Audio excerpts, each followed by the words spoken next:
ਧੰਨਵਾਦ ਗੁਰੂ ਸਾਹਿਬ ਜੀ।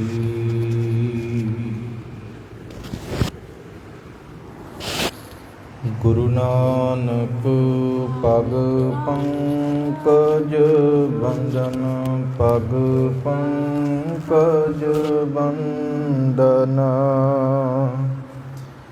ਸਿਮਰੋ ਅੰਗਦ ਦੁਖ ਨਿਕੰਦਨ। ਅਮਰਦਾਸ ਹਿਰਦੈ ਨਿਤ ਧਿਆਨ, ਹਿਰਦੈ ਨਿਤ।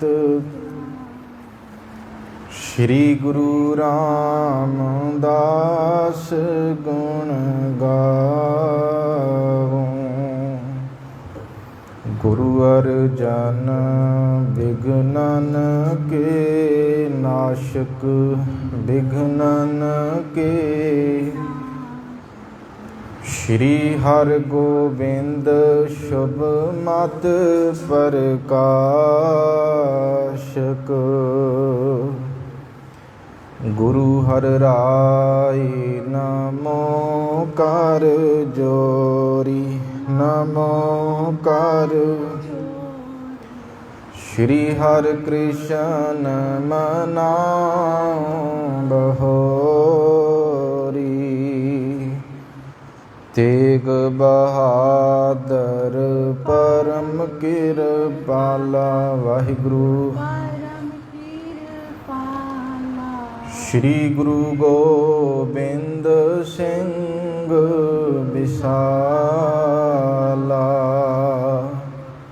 ਤਰੋਂ ਤਰਾ ਪਰ ਪੁਨ ਪੁਨ ਸ਼ੀਸ਼ਾ, ਵਾਹਿਗੁਰੂ। ਪੁਨ ਬੰਦੋਂ ਬਾਰ ਬਾਰ ਜਗਦੀਸ਼ਾ। ਜਿਸ ਮਹਿ ਅੰਮ੍ਰਿਤ ਗਿਆਨ ਹੈ, ਮਾਨਸ ਭਗਤ ਬੈਰਾਗ। ਸ਼੍ਰੀ ਗੁਰੂ ਗ੍ਰੰਥ ਸਾਹਿਬ ਉਦਤ, ਬੰਦੋਂ ਕਰ ਅਨੁਰਾਗ। ਏਕ ਓੰਕਾਰ ਸਤਿਗੁਰੂ, ਤੇ ਪ੍ਰਸਾਦ ਸਚ ਹੋਈ। ਵਾਹਿਗੁਰੂ ਜੀ ਕੀ ਫਤਿਹ ਹੈ, ਬਿਘਨ ਬਿਨਾਸਨ। ਵਾਹਿਗੁਰੂ ਜੀ ਕੀ ਫਤਿਹ ਹੈ, ਬਿਘਨ ਬਿਨਾਸਨ। ਚੌਪਈ ਅक्षर जानत है वह दो, पाठ लिख है बुलवायो सो। जुगो जुग अटल शब्द गुरु। ਚਵਰ ਛਤਰ ਤਖਤ ਦੇ ਮਾਲਕ ਧੰਨ ਸਾਹਿਬ ਸ੍ਰੀ ਗੁਰੂ ਗ੍ਰੰਥ ਸਾਹਿਬ ਮਹਾਰਾਜ, ਤਿਨਾਂ ਦੀ ਬਰਕਤਮਈ ਪਾਵਨ ਹਜ਼ੂਰੀ ਅੰਦਰ ਸੰਧਿਆ ਵਕਤ ਤੋਂ ਸਜੇ ਪਾਵਨ ਦੀਵਾਨ ਤਿਨਾਂ ਦੀਆਂ ਹਾਜ਼ਰੀਆਂ ਭਰ ਰਹੇ ਗੁਰੂ ਸਵਾਰੇ ਗੁਰੂ ਪਿਆਰੇ ਸਤਸੰਗੀ ਜਨੋਂ ਵਡਭਾਗੇ ਹੋ। ਸਤਿਗੁਰਾਂ ਦੀ ਮੁਬਾਰਕ ਹਜ਼ੂਰੀ ਅੰਦਰ ਬੈਠ ਕੇ ਗੁਰ ਇਤਿਹਾਸ ਦੇ ਨਾਲ ਜੁੜਨ ਦਾ ਸੁਭਾਗ ਸਮਾਂ ਸਤਿਗੁਰਾਂ ਨੇ ਸਾਨੂੰ ਬਖਸ਼ਿਸ਼ ਕੀਤਾ ਹੈ।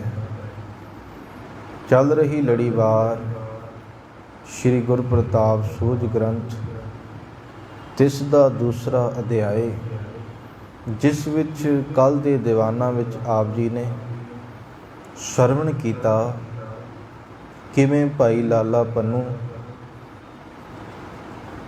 ਭਾਈ ਲਾਲੂ ਜੀ ਜੋ ਕਿ ਗੁਰੂ ਨਾਨਕ ਪਾਤਸ਼ਾਹ ਮਹਾਰਾਜ ਜੀ ਦੇ ਚਾਚਾ ਜੀ ਨੇ, ਤਿਨਾਂ ਦੇ ਗ੍ਰਹਿ ਵਿਖੇ ਜਾ ਕੇ ਗੁਰੂ ਨਾਨਕ ਪਾਤਸ਼ਾਹ ਮਹਾਰਾਜ ਜੀ ਦੀ ਜਨਮ ਪੱਤਰੀ ਖਡੂਰ ਸਾਹਿਬ ਦੀ ਧਰਤੀ 'ਤੇ ਲਿਆਉਂਦੇ ਨੇ। ਅਤੇ ਜਦੋਂ ਸਤਿਗੁਰੂ ਜੀ ਉਸ ਪੱਤਰੀ ਨੂੰ ਖੋਲ੍ਹ ਕੇ ਦੇਖਦੇ ਨੇ ਅਤੇ ਉਹ ਪੱਤਰੀ ਸੰਸਕ੍ਰਿਤ ਭਾਸ਼ਾ ਦੇ ਵਿੱਚ ਸੀ।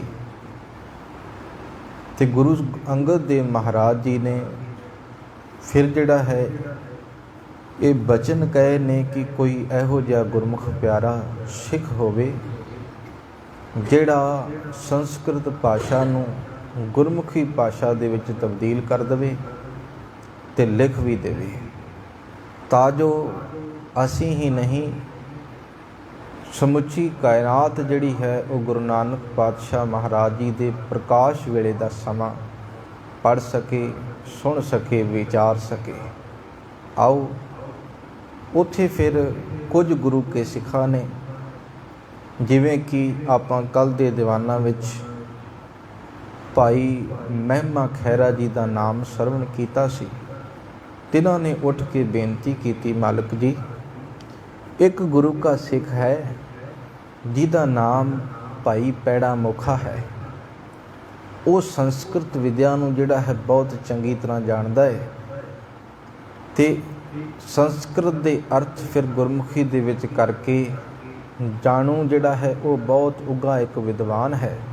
ਇਸ ਲਈ ਤੁਸੀਂ ਜਿਹੜਾ ਹੈ ਕਿਸੇ ਨਾ ਕਿਸੇ ਸਿੱਖ ਨੂੰ ਭੇਜ ਕੇ ਭਾਈ ਪੈੜੇ ਮੋਖੇ ਨੂੰ ਜਿਹੜਾ ਹੈ ਇੱਥੇ ਬੁਲਾਓ, ਤਾਂ ਜੋ ਜਿਹੜਾ ਹੈ ਇਹ ਸੰਸਕ੍ਰਿਤ ਭਾਸ਼ਾ ਦੇ ਵਿੱਚ ਆਦਿਕ ਜਿਹੜਾ ਹੈ ਜੋ ਇਹ ਲਿਖੀ ਹੋਈ ਜਨਮ ਪੱਤਰੀ ਹੈ ਤਿਸ ਨੂੰ ਜਿਹੜਾ ਹੈ ਵਾਚਿਆ ਜਾ ਸਕੇ।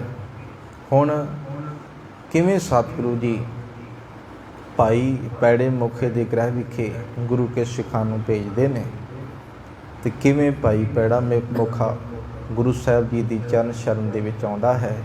ਆਓ ਵਿਚਾਰ ਦੀ ਆਰੰਭਤਾ ਤੋਂ ਪਹਿਲਾਂ ਰਸਨਾ ਕਰੋ ਪਵਿੱਤਰ, ਪਿਆਰ ਸਹਿਤ ਉਚਾਰਨ ਕਰੋ ਜੀ। ਸਤਨਾਮ ਸ਼੍ਰੀ ਵਾਹਿਗੁਰੂ ਸਾਹਿਬ ਜੀ, ਸਤਨਾਮ ਸ਼੍ਰੀ ਵਾਹਿਗੁਰੂ ਸਾਹਿਬ ਜੀ।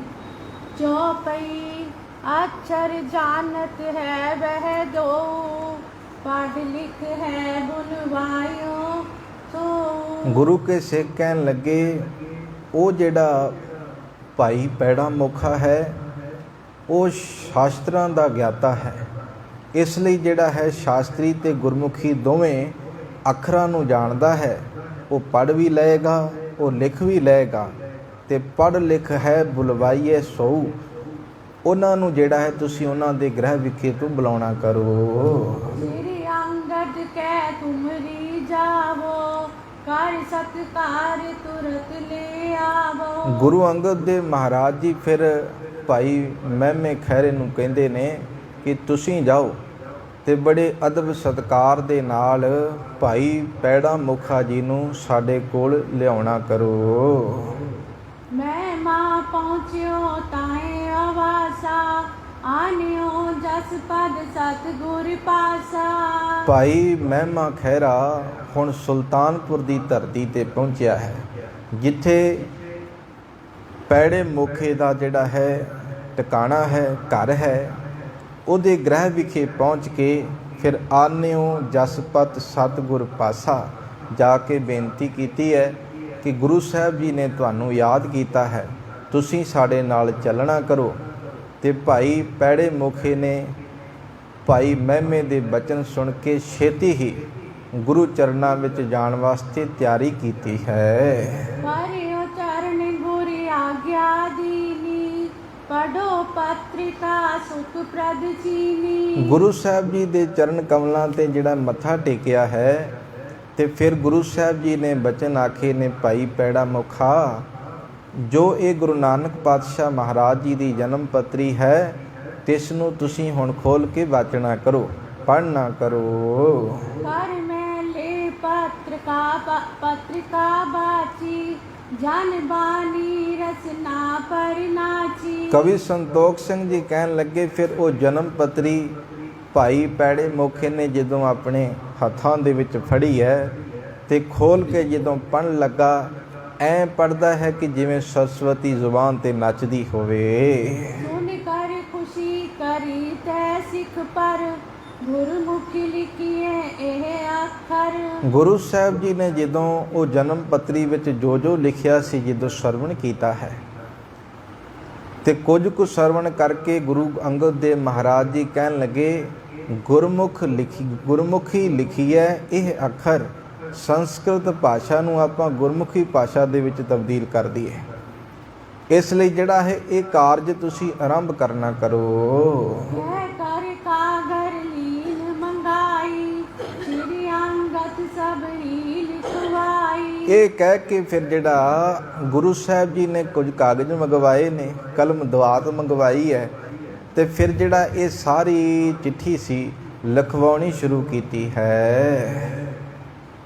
ਆਸਨ ਡਾਰੇ ਅਸੀਂ ਨਹਿ ਦਿਆਲਾ, ਆਨ ਸੁਨਹਿਤ ਹੈ ਸਿੱਖ ਬਿਸਾਲਾ। ਗੁਰੂ ਸਾਹਿਬ ਜੀ ਦਾ ਪਾਵਨ ਆਸਣ ਜਿਹੜਾ ਹੈ ਲਗਾਇਆ ਗਿਆ, ਤੇ ਸਤਿਗੁਰੂ ਦਿਆਲੂ ਗੁਰੂ ਅੰਗਦ ਦੇਵ ਮਹਾਰਾਜ ਉਸ ਪਾਵਨ ਆਸਣ ਤੇ ਬੈਠੇ ਨੇ।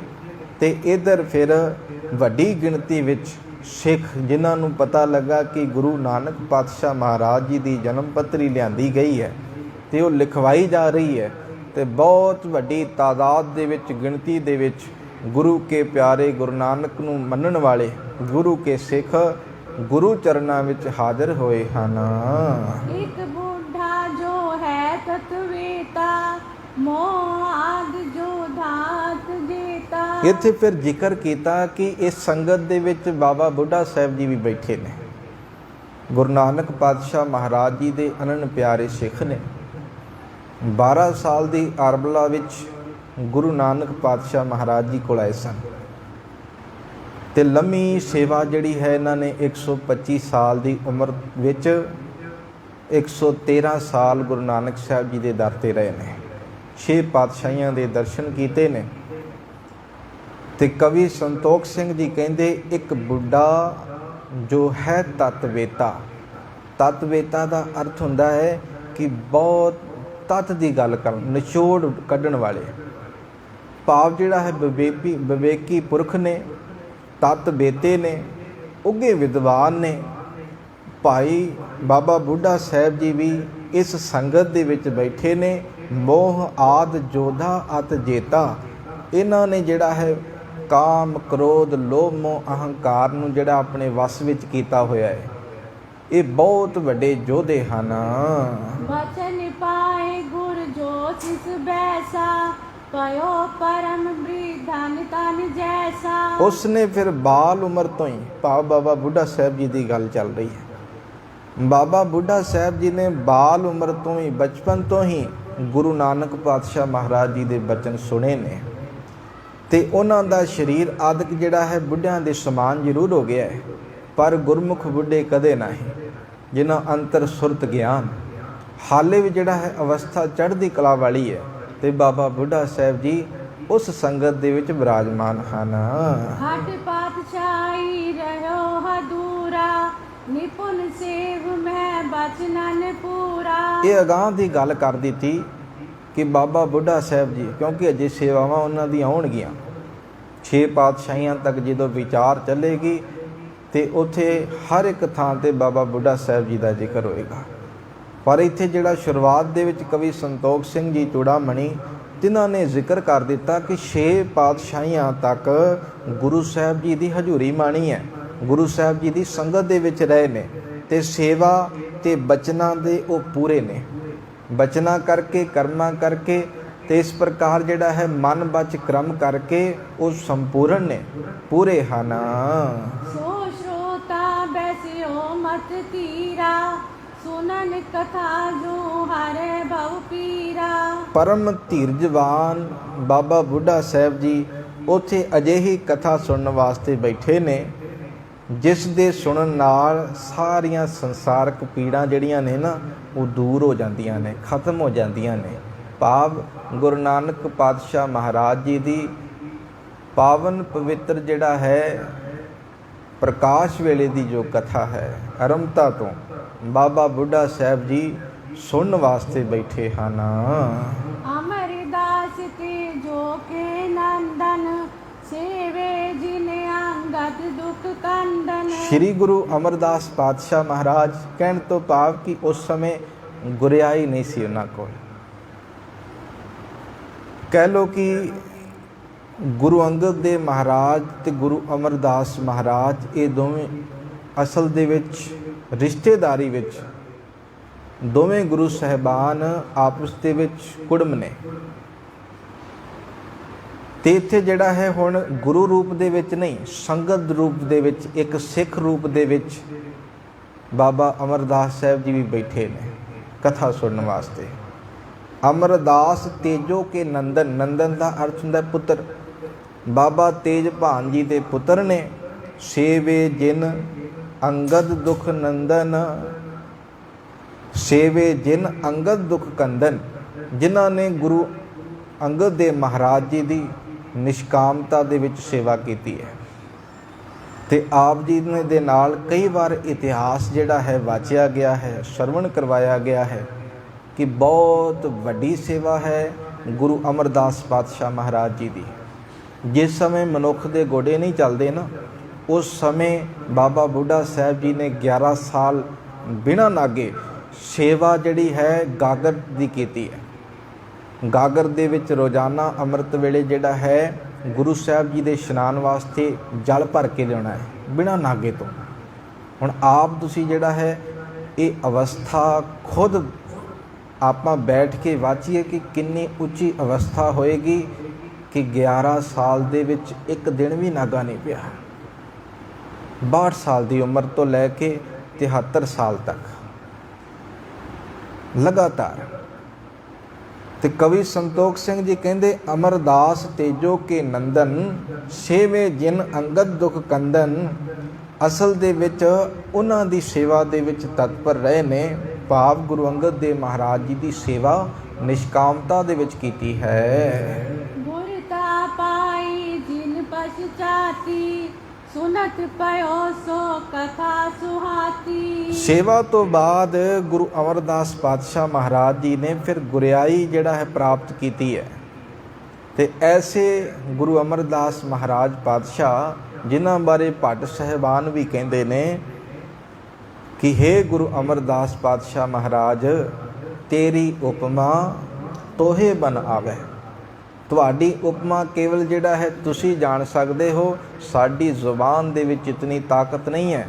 ਜ਼ੁਬਾਨ ਇੱਕ ਹੈ, ਗੁਣ ਤੁਹਾਡੇ ਬੇਅੰਤ ਨੇ। ਇਸ ਲਈ ਜਿਹੜਾ ਹੈ ਤੁਹਾਡੀ ਉਪਮਾ ਤੁਸੀਂ ਹੀ ਜਾਣਦੇ ਹੋ, ਤੁਸੀਂ ਹੀ ਕਰਵਾ ਸਕਦੇ ਹੋ।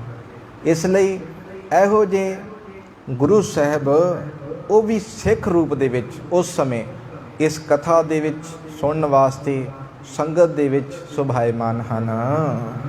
ਹੁਣ ਗੁਰਮੁਖ ਇੱਕ ਜੀਵਾ ਪਾਈ, ਮਨ ਬਚ ਕਰਮ ਜਿਨ ਸੇਵ ਕਮਾਈ। ਇੱਥੇ ਵੀ ਇਸ ਸੰਗਤ ਦੇ ਵਿੱਚ ਭਾਈ ਜੀਵਾ ਜੀ ਵੀ ਬੈਠੇ ਨੇ। ਇਹ ਉਹਨਾਂ ਦਾ ਜ਼ਿਕਰ ਕੀਤਾ ਗਿਆ ਹੈ ਜ਼ਿਆਦਾਤਰ, ਜਿਨ੍ਹਾਂ ਦੀ ਕਮਾਈ ਬੜੀ ਵੱਡੀ ਹੈ, ਇਤਿਹਾਸ ਦੇ ਵਿੱਚ ਬਹੁਤ ਵੱਡੀ ਕਮਾਈ ਹੈ।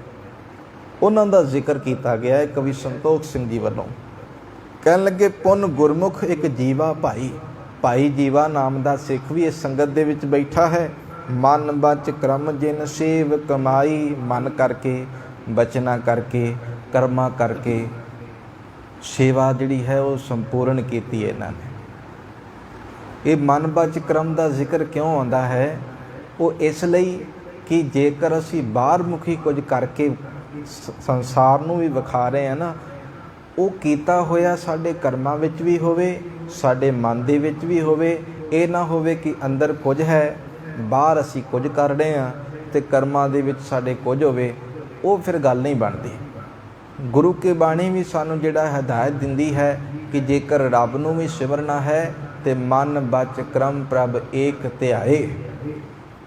ਵਾਹਿਗੁਰੂ ਨੂੰ ਸਿਮਰਨਾ ਹੈ ਤੇ ਇਹ ਤਿੰਨਾਂ ਕਰਮਾਂ ਨੂੰ ਇੱਕੋ ਜਿਹਾ ਕਰ ਲਾ। ਤੇ ਗੁਰੂ ਸਾਹਿਬ ਜੀ ਹੁਣ ਸੁਭਾਇਮਾਨ ਨੇ, ਸੰਗਤ ਦੇ ਵਿੱਚ ਆਸਣ 'ਤੇ ਬੈਠੇ ਨੇ। ਭਾਈ ਜੀਵਾ ਵਰਗੇ ਵੀ ਜਿਨ੍ਹਾਂ ਦੀ ਸੇਵਾ ਬਹੁਤ ਵੱਡੀ ਹੈ, ਉਹ ਵੀ ਇਸ ਸੰਗਤ ਦੇ ਵਿੱਚ ਬਿਰਾਜਮਾਨ ਹਨ। ਸ੍ਰੀ ਅੰਗਦ ਰਿਤ ਭੋਜਨ ਤਿਆਰੀ, ਕਰਤ ਪ੍ਰੀਤ ਸੋ ਰੁਚਿਰ ਸਵਾਰੀ। ਇਹ ਭਾਈ ਜੀਵਾ ਜਿਹੜਾ ਹੈ ਇਹ ਗੁਰੂ ਘਰ ਦਾ ਰਸੋਈਆ ਹੈ। ਗੁਰੂ ਅੰਗਦ ਦੇਵ ਮਹਾਰਾਜ ਜੀ ਨੂੰ ਪ੍ਰਸ਼ਾਦਾ ਤਿਆਰ ਕਰਕੇ, ਭੋਜਨ ਤਿਆਰ ਕਰਕੇ ਛਕਾਉਂਦਾ ਹੈ। ਕਰਤ ਪ੍ਰੀਤ ਸੋ ਰੁਚਿਤ ਸਵਾਰੀ। ਬੜੇ ਪ੍ਰੇਮ ਦੇ ਨਾਲ, ਪਿਆਰ ਦੇ ਨਾਲ ਗੁਰੂ ਦਾ ਲੰਗਰ ਤਿਆਰ ਕਰਦਾ ਹੈ, ਗੁਰੂ ਦੇ ਲਈ ਪ੍ਰਸ਼ਾਦਾ ਤਿਆਰ ਕਰਦਾ ਹੈ। ਤੇ ਇਹ ਰਸੋਈਆ ਜਿਹੜਾ ਹੈ, ਗੁਰੂ ਕਾ ਲਾਂਗਰੀ ਜਿਹੜਾ ਹੈ, ਇਹ ਵੀ ਸੰਗਤ ਦੇ ਵਿੱਚ ਬੈਠਾ ਹੈ। ਪਾਰੋ ਜੁਲ ਕਾ ਪੁਨ ਸਿਖ ਏਕੋ, ਪਰਮ ਹੰਸ ਕੋ ਜਾਸ ਬਿਬੇਕੋ। ਹੁਣ ਜਿਹੜਾ ਇੱਕ ਭਾਈ ਜੁਲਕਾ, ਅੱਗੇ ਜ਼ਿਕਰ ਆਏਗਾ, ਸਾਖੀ ਆਏਗੀ, ਕਿ ਇੰਨੀ ਸ਼ਰਧਾ ਸੀ ਗੁਰੂ ਚਰਨਾਂ ਦੇ ਪ੍ਰਤੀ ਇਹਦੇ ਅੰਦਰ ਕਿ ਇੱਕ ਸਮਾਂ ਇਹੋ ਜਿਹਾ ਵੀ ਆਇਆ ਸੀ ਕਿ ਜਦੋਂ ਗੁਰੂ ਅਮਰਦਾਸ ਪਾਤਸ਼ਾਹ ਮਹਾਰਾਜ ਜੀ ਦੇ ਚਰਨਾਂ ਵਿੱਚ ਨਤਮਸਤਕ ਹੋਣ ਵਾਸਤੇ ਜਾ ਰਿਹਾ ਸੀ ਨਾ, ਤੇ ਜਦੋਂ ਇਹ ਜਾਂਦਾ ਸੀ ਤੇ ਵਿੱਚ ਦਰਿਆ ਪੈਂਦਾ ਹੁੰਦਾ ਸੀ, ਤੇ ਆਪ ਜੀ ਨੇ ਇਹ ਘਟਨਾ ਸਰਵਣ ਵੀ ਕੀਤੀ ਹੈ। ਘੋੜੀ ਤੇ ਸਵਾਰ ਹੈ, ਵੇਖਿਆ ਕਿ ਹੜ੍ਹ ਆਇਆ ਹੋਇਆ ਹੈ, ਪਰ ਗੁਰੂ ਕਾ ਸਿੱਖ ਜਿਹਦਾ ਧਿਆਨ ਗੁਰੂ ਚਰਨਾਂ ਵਿੱਚ ਹੋਵੇ ਉਹਨੇ ਨਹੀਂ ਵੇਖਿਆ ਹੜ੍ਹ ਹੈ ਕਿ ਕੀ ਹੈ।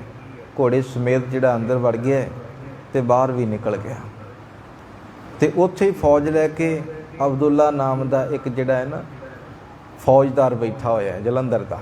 ਬੜਾ ਹੈਰਾਨ ਹੋਇਆ, ਕਹਿਣ ਲੱਗੇ ਸਵੇਰ ਤੋਂ ਲੈ ਕੇ ਸ਼ਾਮ ਹੋ ਗਈ ਹੈ, ਅਸਲ ਦੇ ਵਿੱਚ ਜਿਹੜਾ ਹੈ ਸਾਨੂੰ ਡਰ ਲੱਗਦਾ ਹੈ ਕਿ ਅਸੀਂ ਰੁੜ ਨਾ ਜਾਈਏ, ਪਰ ਇਹ ਆਇਆ ਹੈ, ਨਿਕਲ ਵੀ ਗਿਆ ਤੇ ਸੇਵਾ ਕਰਕੇ ਇਹ ਫਿਰ ਵਾਪਸ ਆ ਰਿਹਾ ਹੈ, ਨਿਕਲ ਕੇ ਆ ਰਿਹਾ ਹੈ। ਰੋਕ ਲਿਆ, ਰੋਕ ਕੇ ਕਹਿਣ ਲੱਗੇ ਤੁਹਾਨੂੰ ਡਰ ਨਹੀਂ ਲੱਗਦਾ, ਮੌਤ ਤੋਂ ਘਬਰਾਉਂਦੇ ਨਹੀਂ ਤੁਸੀਂ? ਤੇ ਅੱਗਿਓਂ ਭਾਈ ਜੁਲਕਾ ਜੀ ਕਹਿਣ ਲੱਗੇ ਨਹੀਂ, ਮੈਨੂੰ ਨਹੀਂ, ਕਿਉਂਕਿ ਧਿਆਨ ਮੇਰਾ ਜਿਹੜਾ ਹੈ ਇਹਨਾਂ ਵੱਲੇ ਨਹੀਂ ਹੈ। ਧਿਆਨ ਜਦੋਂ ਮੈਂ ਘਰੋਂ ਤੁਰਿਆ ਹਾਂ ਗੁਰੂ ਵੱਲੇ ਹੈ, ਤੇ ਜਦੋਂ ਮੇਰਾ ਧਿਆਨ ਗੁਰੂ ਵੱਲੇ ਹੋਏਗਾ ਆਉਣ ਵਾਲੀ ਮੁਸੀਬਤ ਨੂੰ ਜਿਹੜਾ ਹੈ ਖ਼ਤਮ ਕਰਨ ਵਾਸਤੇ ਮੇਰਾ ਗੁਰੂ ਖੁਦ ਖੜਾ ਹੁੰਦਾ ਹੈ ਉੱਥੇ। ਇਹ ਭਰੋਸਾ ਹੈ ਗੁਰੂ ਕੇ ਸਿੱਖਾਂ ਦਾ, ਤੇ ਬੜਾ ਗੁਰੂ ਪ੍ਰਤੀ ਉਹਦੇ ਅੰਦਰ ਸ਼ਰਧਾ ਪੈਦਾ ਹੋਈ, ਭਰੋਸਾ ਪੈਦਾ ਹੋਇਆ। ਉਹ ਅਬਦੁੱਲਾ ਕਹਿੰਦਾ ਏ ਮੈਨੂੰ ਵੀ ਆਪਣੇ ਗੁਰੂ ਦੇ ਚਰਨਾਂ ਵਿੱਚ ਲੈ ਚੱਲ, ਮੈਂ ਵੀ ਵੇਖਣਾ ਚਾਹੁੰਦਾ ਹੈ ਕਿ ਜਿਨ੍ਹਾਂ ਦਾ ਤੂੰ ਸਿੱਦਕੀ ਸਿੱਖ ਹੈ ਉਹ ਕਿਹੋ ਜਿਹੇ ਨੇ। ਕਹਿਣ ਤੋਂ ਭਾਵ ਕਿ ਪਾਰੋ ਜੁਲਕਾ ਪੁਨ ਇੱਕ ਸਿੱਖ ਏਕੋ, ਪਰਮਹੰਸ ਕੋ ਜਾਸ ਵਿਵੇਕੂ, ਜਿਨ੍ਹਾਂ ਨੂੰ ਪਰਮਹੰਸ ਕਰਕੇ ਵੀ ਜਾਣਿਆ ਜਾਂਦਾ ਹੈ। भजन आस रंसार ग्रहीति, पै अपकी जो हंसन रीति।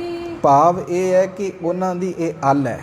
ਕਹਿਣ ਤੋਂ ਭਾਵ ਕਿ ਅੱਗੇ ਜਿਹੜਾ ਹੈ ਨਾਮ ਲੱਗਣ ਵਾਲਾ, ਜਿਵੇਂ ਭਾਈ ਜੁਲਕਾ ਹੈ ਤੇ ਇਤਿਹਾਸ ਵਿੱਚ ਪਰਮਹੰਸ ਕਰਕੇ ਜਾਣਿਆ ਜਾਂਦਾ ਹੈ। ਕਹਿਣ ਤੋਂ ਭਾਵ ਕਿ ਉਹ ਉੱਤਮ ਗੁਣਾਂ ਨੂੰ, ਸ੍ਰੇਸ਼ਟ ਗੁਣਾਂ ਨੂੰ ਗ੍ਰਹਿਣ ਕਰਨ ਵਾਲੇ ਨੇ। ਮਾੜਾ ਤੇ ਚੰਗਾ ਅੱਗੇ ਪਿਆ ਹੋਵੇ, ਹੰਸ ਦੀ ਇਹ ਬਿਰਤੀ ਹੈ। ਦੁੱਧ ਤੇ ਪਾਣੀ ਨੂੰ ਜਿਹੜਾ ਹੈ ਜਿਸ ਆਪਾਂ ਮਿਲਾ ਕੇ ਉਹਦੇ ਅੱਗੇ ਰੱਖ ਦਈਏ, ਉਹਦੀ ਚੁੰਝ ਵਿੱਚ ਇਤਨੀ ਤਾਕਤ ਹੁੰਦੀ ਹੈ ਕਿ ਫੁੱਟੀਆਂ ਅਲੱਗ ਹੋ ਜਾਂਦੀਆਂ ਨੇ, ਪਾਣੀ ਅਲੱਗ ਹੋ ਜਾਂਦਾ ਹੈ, ਤੇ ਹੰਸ ਜਿਹੜਾ ਹੈ ਉਹ ਫੁੱਟੀਆਂ ਨੂੰ ਚੁੱਕ ਕੇ ਖਾ ਲੈਂਦਾ ਹੈ। ਪਰਮਹੰਸ, ਵੱਡਾ ਹੰਸ। ਕਹਿਣ ਤੋਂ ਭਾਵ ਕਿ ਇਸ ਸਿੱਖ ਦਾ ਜਿਹੜਾ ਜੀਵਨ ਹੈ ਹੰਸ ਵਰਗਾ ਹੈ, ਵਿਵੇਕੀ ਹੈ, ਚੰਗੀ ਮਤ ਧਾਰਨ ਕਰਨ ਵਾਲਾ ਹੈ।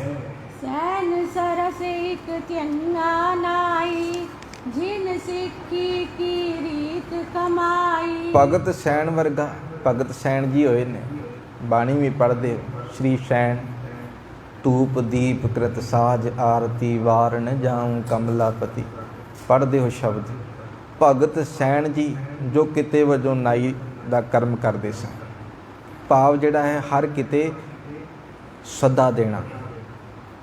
ਪੁਰਾਣੇ ਜ਼ਮਾਨਿਆਂ ਵਿੱਚ ਇਹ ਹੁੰਦਾ ਸੀ, ਹੁਣ ਤੇ ਮੈਸੇਜ ਨੇ, ਮੋਬਾਈਲ ਨੇ, ਪਰ ਉਸ ਸਮੇਂ ਜੇਕਰ ਕਿਸੇ ਖੁਸ਼ੀ ਗਮੀ ਦਾ ਸੱਦਾ ਦੇਣਾ ਹੁੰਦਾ ਸੀ ਤੇ ਕਿਸੇ ਨੂੰ ਭੇਜਿਆ ਜਾਂਦਾ ਸੀ। ਤੇ ਗੁਰੂ ਅਰਜਨ ਦੇਵ ਮਹਾਰਾਜ ਜੀ ਨੇ ਭਗਤ ਜੀ ਦੇ ਬਾਰੇ ਜਦੋਂ ਇਹ ਗੱਲ ਕਹੀ ਹੈ ਨਾ, ਜਦੋਂ ਆਪਾਂ ਇਹ ਸ਼ਬਦ ਪੜ੍ਹਦੇ ਹਾਂ, ਗੋਬਿੰਦ ਗੋਬਿੰਦ ਗੋਬਿੰਦ ਸੰਗ, ਨਾਮ ਦਿਓ ਮਨ ਲੀਣਾ, ਆਡ ਦਾਮ ਕੋ ਸ਼ੀਪਰੋ ਹੋਇਓ ਲਾਖੀਣਾ, ਬੁਨਨਾ ਤਨਨਾ ਤਿਆਗ ਕੈ ਪ੍ਰੀਤ ਚਰਨ ਕਬੀਰਾ, ਨੀਚ ਕੁਲਾ ਜੋ ਲਾਹਰਾ ਭਇਓ ਗੁਣੀ ਗਹੀਰਾ। ਰਵਿਦਾਸ ਢਵੰਤਾ ਢੋਰ ਨੀਤ, ਤਿਨ ਤਿਆਗੀ ਮਾਇਆ, ਪ੍ਰਗਟ ਹੋਆ ਸਾਧ ਸੰਗ ਹਾ ਦਰਸ਼ਨ ਪਾਇਆ। ਸੈਨ ਨਾਈ ਬੁਤਕਾਰਿਆ, ਉਹ ਘਰ ਘਰ ਸੁਣਿਆ, ਹਿਰਦੈ ਬਸਿਆ ਪਾਰ ਬ੍ਰਹਮ, ਭਗਤਾਂ ਮੈਂ ਗਣਿਆ। ਗਿਣਤੀ ਹੋ ਗਈ ਭਗਤਾਂ ਦੇ ਵਿੱਚ, ਕਿਉਂਕਿ ਹਿਰਦੇ ਵਿੱਚ ਵਾਹਿਗੁਰੂ ਵਸ ਗਿਆ। ਇੱਥੇ ਫਿਰ ਜਿਹੜਾ ਹੈ ਜ਼ਿਕਰ ਕੀਤਾ ਕਿ ਸੈਣ ਸਰਸ ਇੱਕ ਧਿੰਗਾ ਨਾਈ, ਭਗਤ ਸੈਣ ਜੀ ਵਰਗਾ।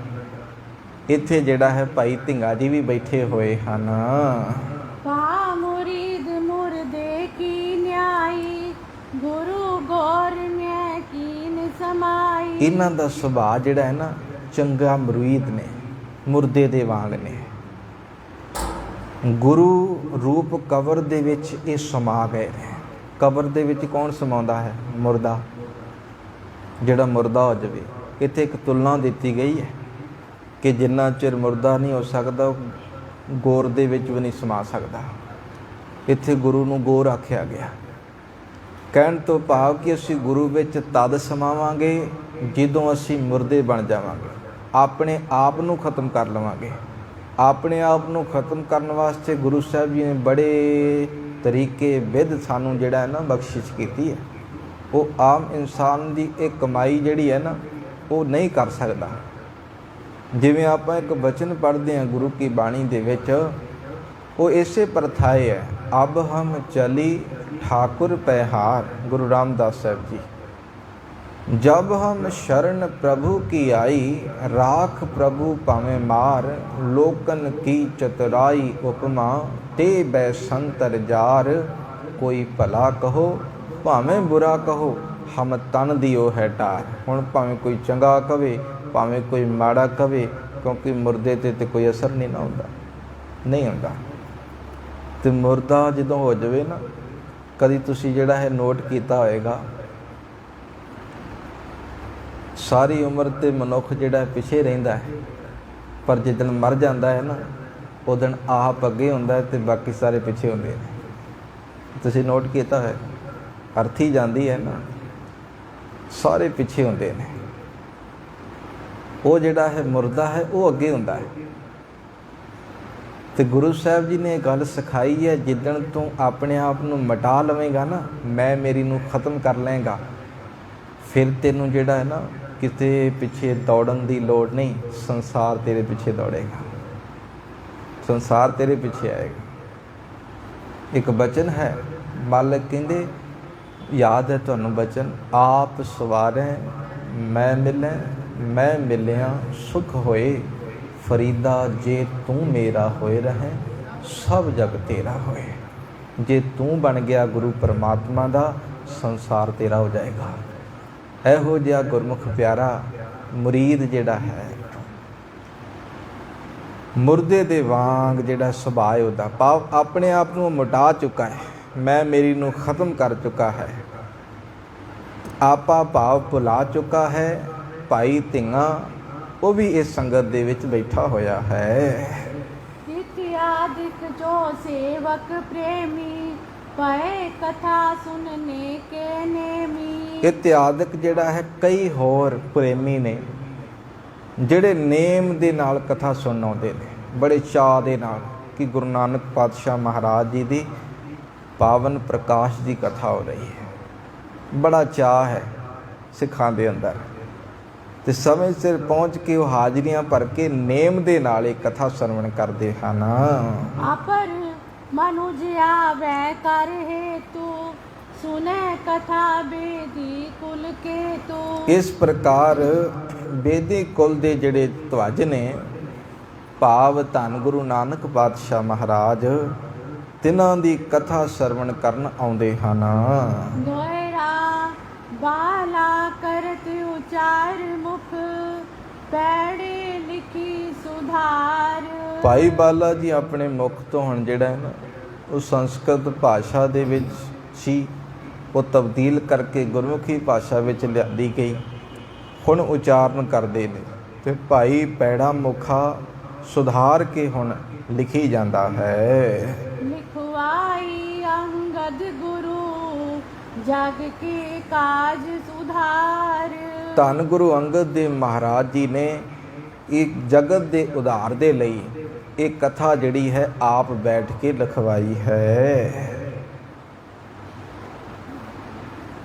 ਸੋ ਸੁਨ ਵਰਣਨ ਕਰਤ ਕਵ, ਸੋ ਸੁਨ ਵਰਣਨ ਕਰਤ ਕਵ, ਛੰਦ ਚੋਪਈ ਬੰਦ। ਸੁੱਖਾਂ ਦੇ ਦਾਤੇ ਸ੍ਰੀ ਗੁਰੂ ਨਾਨਕ ਦੇਵ ਮਹਾਰਾਜ ਪਰਮਾਤਮਾ ਰੂਪ ਤਿਨਾਂ ਅੱਗੇ ਮੱਥਾ ਟੇਕ ਕੇ ਕਵੀ ਸੰਤੋਖ ਸਿੰਘ ਜੀ ਕਹਿਣ ਲੱਗੇ, ਹੁਣ ਇੱਕ ਚੌਪਈ ਛੰਦ ਦੇ ਬੰਦ ਵਿੱਚ ਜਿਹੜਾ ਹੈ ਨਾ ਇਹ ਕਥਾ ਦੀ ਹੁਣ ਭਾਵ ਗੁਰੂ ਨਾਨਕ ਪਾਤਸ਼ਾਹ ਮਹਾਰਾਜ ਜੀ ਦੇ ਪ੍ਰਕਾਸ਼ ਦੀ ਹੁਣ ਕਥਾ ਜਿਹੜੀ ਹੈ ਉਹ ਆਰੰਭ ਹੋਵੇਗੀ। ਸ੍ਰੀ ਨਾਨਕ ਪਰਮਾਤਮਾ ਬੰਧਨ ਕਰ ਸੁਖ ਕੰਦ। ਧੰਨ ਗੁਰੂ ਨਾਨਕ ਪਾਤਸ਼ਾਹ ਮਹਾਰਾਜ ਆਪ ਨਾਰਾਇਣ ਸਰੂਪ ਨੇ। ਇਸ ਕਰਕੇ ਸਭ ਤੋਂ ਪਹਿਲਾਂ ਧੰਨ ਗੁਰੂ ਨਾਨਕ ਪਾਤਸ਼ਾਹ ਮਹਾਰਾਜ ਜੀ ਦੇ ਚਰਨਾਂ ਵਿੱਚ ਬੰਦਨਾ ਹੈ, ਨਮਸਕਾਰ ਹੈ। ਉਹ ਆਪ ਕਿਰਪਾ ਕਰਕੇ ਇਹ ਕਥਾ ਜਿਹੜੀ ਹੈ ਆਪ ਕਰਵਾ ਲੈਣ, ਆਪ ਬਖਸ਼ਿਸ਼ ਕਰਨ। ਦੂਸਰਾ ਅਧਿਆਇ ਜਿਹੜਾ ਹੈ ਉਹ ਸਮਾਪਤ ਹੋਇਆ ਹੈ। ਪਹਿਲੇ ਅਧਿਆਇ ਦੇ ਵਿੱਚ ਕੇਵਲ ਮੰਗਲਾਚਰਨ ਨੇ। ਗੁਰੂ ਉਸਤਤ ਦੇ ਵਿੱਚ ਨਾਮ ਦੀ ਉਸਤਤ, ਪਰਮਾਤਮਾ ਦੀ ਉਸਤਤ, ਰੱਬੀ ਪਿਆਰਿਆਂ ਦੀ ਉਸਤਤ ਹੈ। ਤੇ ਆਪਾਂ ਆਰੰਭਤਾ ਕੀਤੀ ਸੀ ਦੂਸਰੇ ਅਧਿਆਇ ਤੋਂ, ਜਿੱਥੋਂ ਕਥਾ ਦੀ ਆਰੰਭਤਾ ਹੁੰਦੀ ਹੈ। ਦੂਸਰਾ ਅਧਿਆਇ ਸਮਾਪਤ ਹੈ। ਹੁਣ ਤੀਸਰਾ ਅਧਿਆਇ, ਜਿਸ ਵਿੱਚ ਗੁਰੂ ਨਾਨਕ ਪਾਤਸ਼ਾਹ ਮਹਾਰਾਜ ਜੀ ਦੇ ਪ੍ਰਕਾਸ਼ ਦਾ ਵਰਣਨ ਹੈ। ਅਧਿਆਇ ਤੀਸਰਾ। श्री गुरु नानक देव जी का अवतार। कबित को कव उपमा सुदीत पारिजात पग। को कहे गुरु पग कमल अमल है। ਇੱਥੇ ਕਵਿਤ ਵਿੱਚ ਕਵੀ ਸੰਤੋਖ ਸਿੰਘ ਜੀ ਕਹਿੰਦੇ, ਕਉ ਕਵ ਉਪਮਾ ਸੁਦੀਤ ਪਾਰਿਜਾਤ ਪਗ। ਕੋ ਕਹੇ ਗੁਰ ਪਗ ਕਮਲ ਅਮਲ ਹੈ। ਚਾਲ ਹੈ ਕਵਿਤ ਦੀ। ਕਵੀ ਜੀ ਕਹਿਣ ਲੱਗੇ, ਕੋਈ ਜਿਹੜਾ ਗੁਰੂ ਨਾਨਕ ਪਾਤਸ਼ਾਹ ਮਹਾਰਾਜ ਜੀ ਦੇ ਚਰਨਾਂ ਦੀ ਤੁਲਨਾ ਕਲਪ ਵਰਕਸ਼ ਦੇ ਨਾਲ ਕਰਦਾ ਹੈ, ਤੇ ਕੋਈ ਜਿਹੜਾ ਹੈ ਕਮਲ ਦੇ ਨਾਲ ਕਰਦਾ ਹੈ। ਕੋਈ ਕਹਿੰਦਾ ਹੈ ਕਿ ਗੁਰੂ ਦੇ ਚਰਨ ਕਮਲ ਵਰਗੇ ਨੇ, ਕੋਈ ਕਹਿੰਦਾ ਹੈ ਪਾਰਜਾਤ ਵਰਗੇ ਹਨ। जो पारिजात ना चिंतन गत दान नाही। अमल कमल रैन विखे मुख मिल है। ਪਰ ਉਹਨਾਂ ਕਵੀਆਂ ਨੂੰ ਇਹ ਨਹੀਂ ਪਤਾ ਕਿ ਕਮਲ ਵਰਕਸ਼ ਜਿਹੜਾ ਹੈ ਨਾ, ਉਹ ਅਸਲ ਦੇ ਵਿੱਚ ਜਿਹੜਾ ਭਾਵੇਂ ਕਿ ਕਮਲ ਹੋਵੇ ਤੇ ਭਾਵੇਂ ਕਲਪ ਵਰਕਸ਼ ਹੋਵੇ, ਇਹਨਾਂ ਦੇ ਅੰਦਰ ਚੇਤਨਤਾ ਨਹੀਂ ਹੈ, ਤੇ ਨਾ ਹੀ ਇਹ ਮੁਕਤੀ ਦੇਣ ਵਾਲੇ ਨੇ। ਨਾ ਕਲਪ ਵਰਕਸ਼ ਕੁਛ ਕਰ ਸਕਦਾ ਹੈ, ਤੇ ਨਾ ਹੀ ਅਸਲ ਦੇ ਵਿੱਚ ਕਮਲ ਕੁਛ ਕਰ ਸਕਦਾ ਹੈ। ਇਹਨਾਂ ਅੰਦਰ ਜਿਹੜਾ ਕੋਈ ਸ਼ਕਤੀ ਨਹੀਂ, ਕੋਈ ਚੇਤਨਤਾ ਨਹੀਂ ਹੈ। वै तो सहचेत देत कामना भगत निज।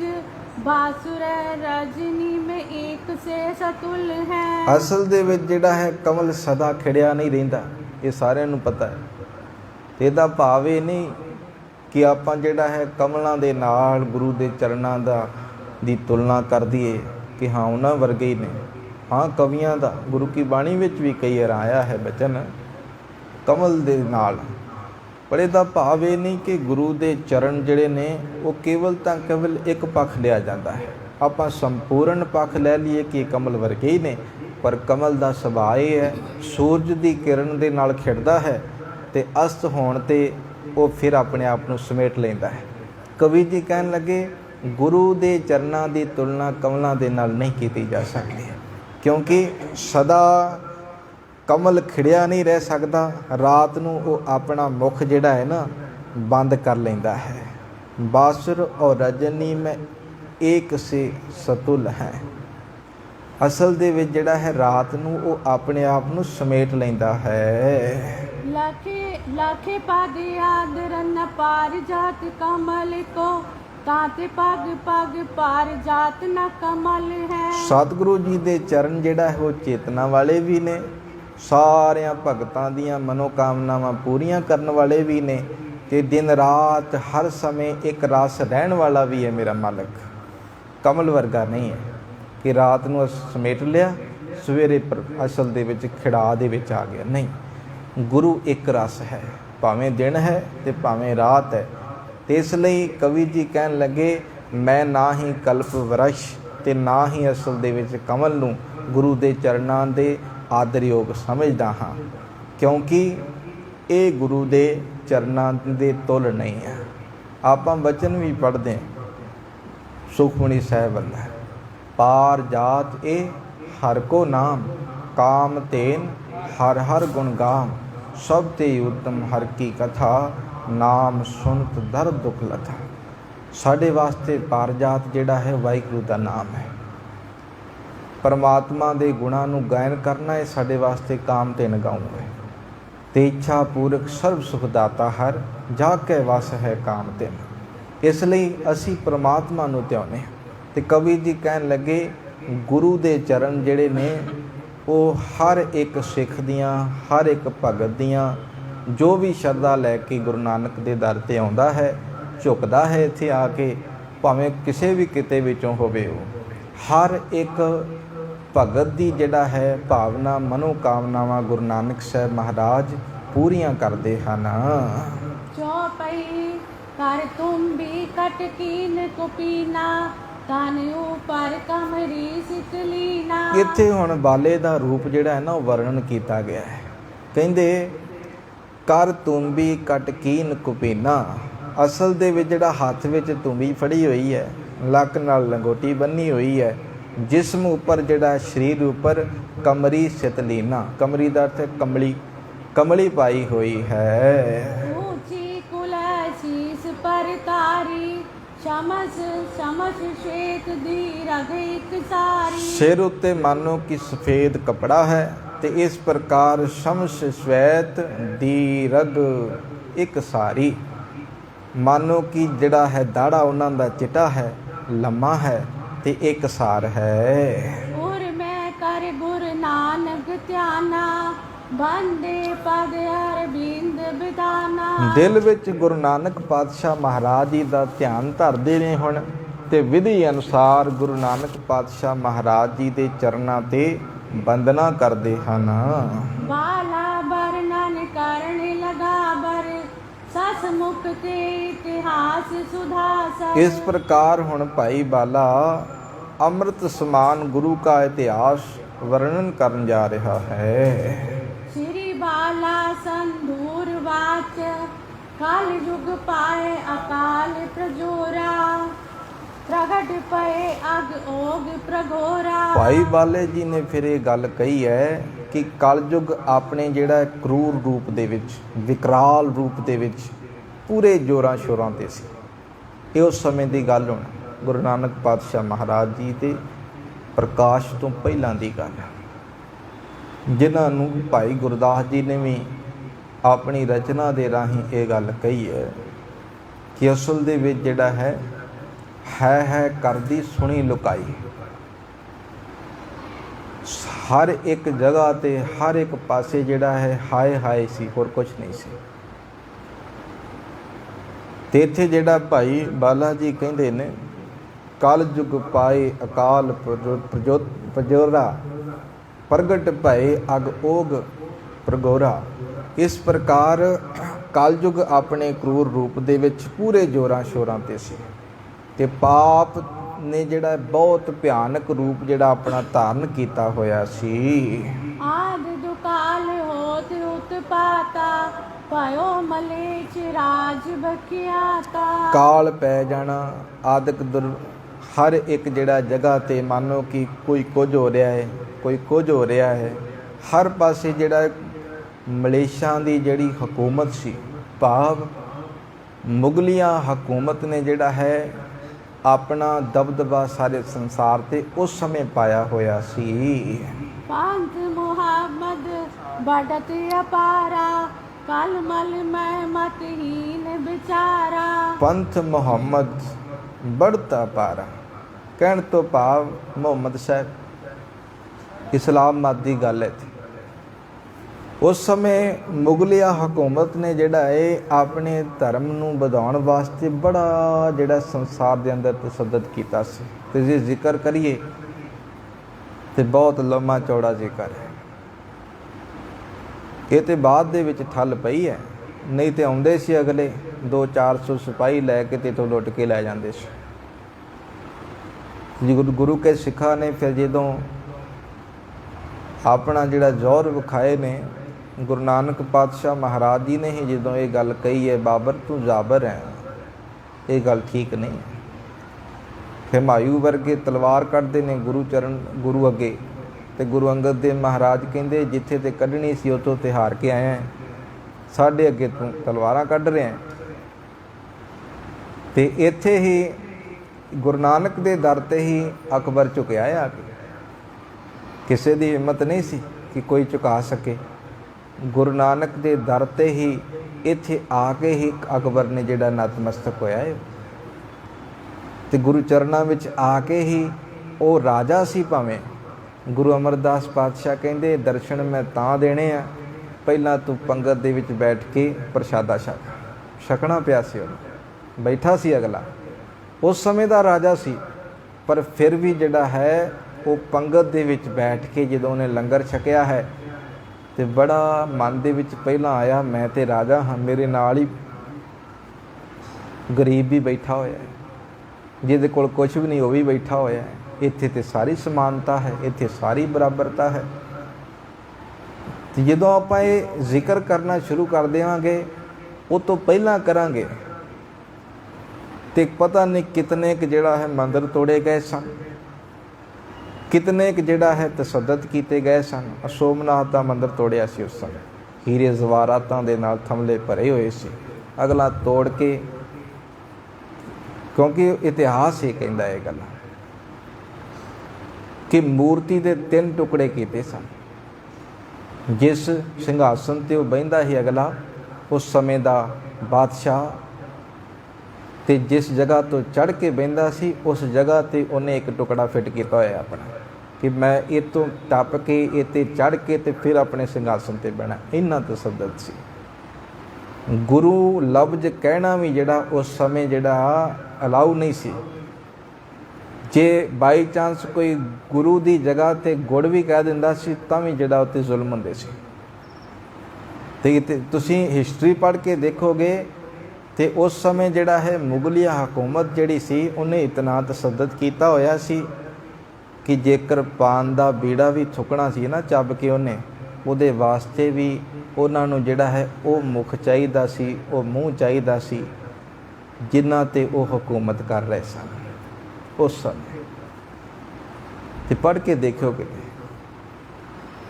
ਤੇ ਇਸ ਲਈ ਜਿਹੜਾ ਹੈ ਭਾਈ ਬਾਲਾ ਜੀ ਕਹਿੰਦੇ ਨੇ, ਪੰਥ ਮੁਹੰਮਦ ਬੜਤ ਅਪਾਰਾ, ਕਲਮਲ ਮੈਂ ਮਤਹੀਨ ਵਿਚਾਰਾ। ਪਾਪ ਰੂਪ ਮਲੇਸ਼ ਜਿਹੜੇ ਨੇ ਗਰੀਬ ਪ੍ਰਜਾ ਤੇ ਜ਼ੁਲਮ ਕਰ ਰਹੇ ਹਨ। ਗੋ ਗਰੀਬ ਕੋ ਹਤੈ ਕੁਸਾਲੀ, ਕਲ ਕੇ ਕਾਲੈ ਕੀਨ ਕੁਚਾਲੀ। ਗਊ ਗਰੀਬ ਦੀ ਹੱਤਿਆ ਹੋ ਰਹੀ ਸੀ ਹਰ ਪਾਸੇ, ਕੁਝ ਸਮਝਿਆ ਹੀ ਨਹੀਂ ਜਾਂਦਾ ਸੀ।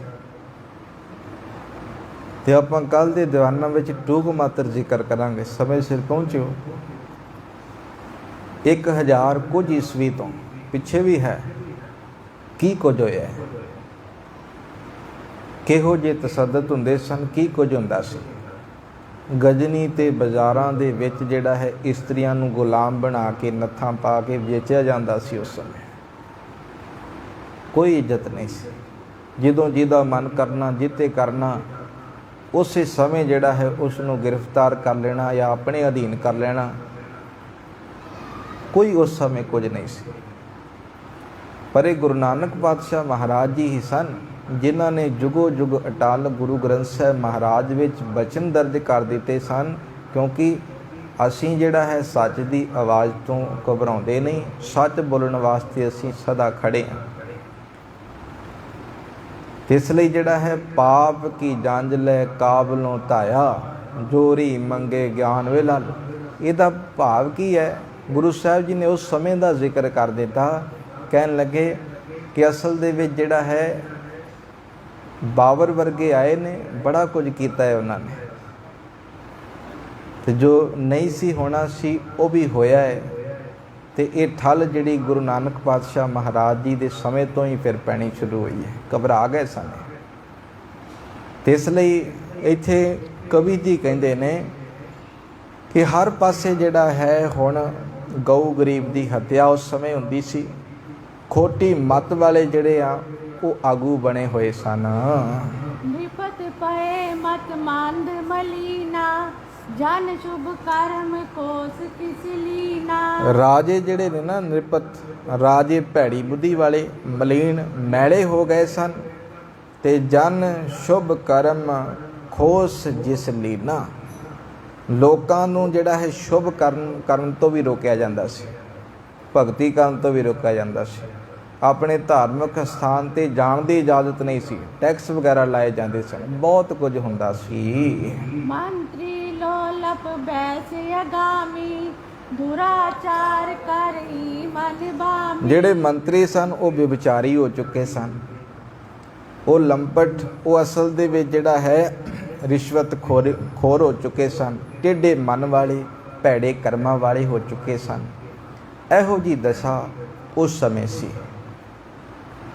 ਕੱਲ੍ਹ ਦੇ ਦੀਵਾਨਾਂ ਵਿੱਚ ਆਪਾਂ ਸਰਵਣ ਕਰਾਂਗੇ ਕਿ ਗੁਰੂ ਨਾਨਕ ਪਾਤਸ਼ਾਹ ਮਹਾਰਾਜ ਜੀ ਦਾ ਪਾਵਨ ਪ੍ਰਕਾਸ਼ ਤੇ ਤੋਂ ਪਹਿਲਾਂ ਕੀ ਕੁਝ ਹੁੰਦਾ ਰਿਹਾ ਹੈ। ਹਾਲੇ ਹੋਰ ਵੀ ਜ਼ਿਕਰ ਹੈ, ਉਹ ਆਪਾਂ ਕੱਲ੍ਹ ਦੇ ਦੀਵਾਨਾਂ ਵਿੱਚ ਕਰਾਂਗੇ। ਸਮੇਂ ਸਿਰ ਪਹੁੰਚ ਹਾਜ਼ਰੀਆਂ ਭਰਿਓ ਜੀ।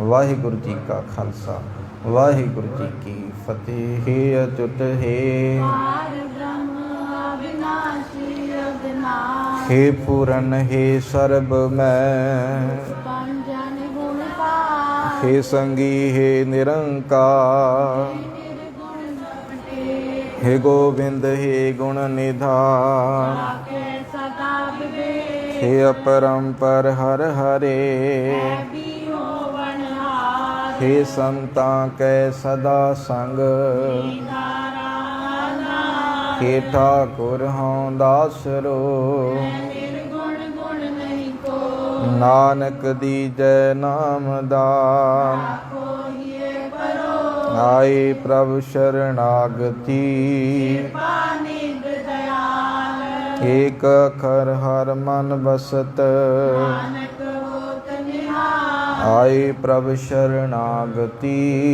ਪਾਨਿਧ ਦਇਆਲ, ਏਕ ਅਖਰ ਹਰ ਮਨ ਬਸਤ। ਨਾਨਕ ਹੋਤ ਨਿਹਾਲ। ਵਾਹਿਗੁਰੂ ਜੀ ਕਾ ਖਾਲਸਾ, ਵਾਹਿਗੁਰੂ ਜੀ ਕੀ ਫਤਿਹ।